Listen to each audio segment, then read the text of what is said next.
గోదావరి ఉగ్రరూపం తాలుస్తోంది. ఎగువ ప్రాంతాల్లో కురుస్తున్న భారీ వర్షాలతో గోదావరికి వరద ఉధృతి వేగంగా పెరుగుతోంది. భద్రాచలం దగ్గర గోదావరి నీటి మట్టం 46 అడుగులు దాటేసింది. భద్రాచలం దగ్గర ప్రస్తుతం మొదటి ప్రమాద హెచ్చరిక కొనసాగుతోంది. నీటి మట్టం 48 అడుగులకు చేరితే రెండో ప్రమాద హెచ్చరిక జారీ చేసే అవకాశం ఉంది.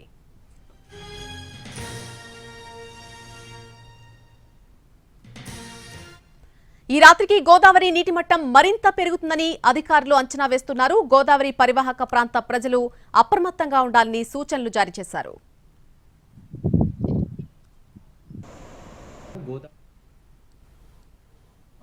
లెవెల్ చూస్తే 45 ఫీట్ దాకా ఉంది.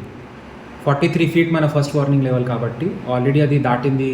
సో అందరూ గోదావరి పరివాహక ప్రాంతంలో ఉన్న జనాలకి నా విజ్ఞప్తి, మీరు దయచేసి బయట వెళ్ళడం, పొలాల్లో వెళ్ళడం, వాగు దగ్గరికి వెళ్ళడం అట్లాంటివి ఎటువంటి ప్రయత్నాలు చేయకూడదు. వాగులు కూడా చాలా పొంగి ప్రవహిస్తున్నారు.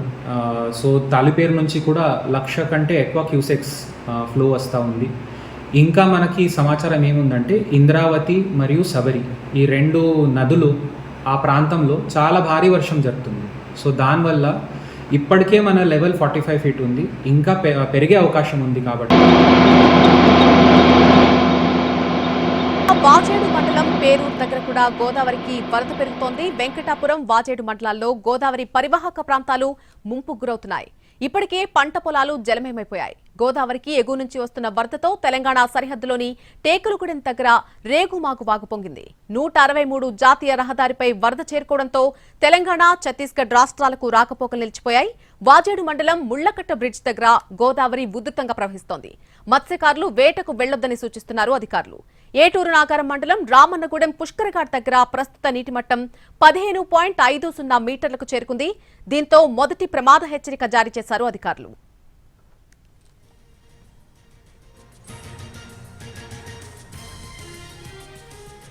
ఇటు ధవళేశ్వరం బ్యారేజ్ దగ్గర గోదావరి నీటి మట్టం 9 అడుగులకు చేరుకుంది. బ్యారేజ్ నుంచి 5,48,864 క్యూసెక్కుల నీటిని విడుదల చేస్తున్నారు. 175 గేట్లను 1 మీటర్ మేర ఎత్తి వరద నీటిని దిగువకు వదులుతున్నారు. ధవళేశ్వరం దగ్గర గోదావరి నీటి మట్టం మరింత పెరిగే అవకాశం కనిపిస్తోంది. దీంతో అధికార యంత్రాంగం అప్రమత్తమైంది. గోదావరి పరివాహక ప్రాంతాల్లోని అన్ని తహసీల్దార్ కార్యాలయాల్లో కంట్రోల్ రూమ్లు ఏర్పాటు చేశారు. గోదావరి వరద పరిస్థితిని ఎప్పటికప్పుడు అంచనా వేసి పరివాహక ప్రాంత ప్రజలను అప్రమత్తం చేస్తున్నారు.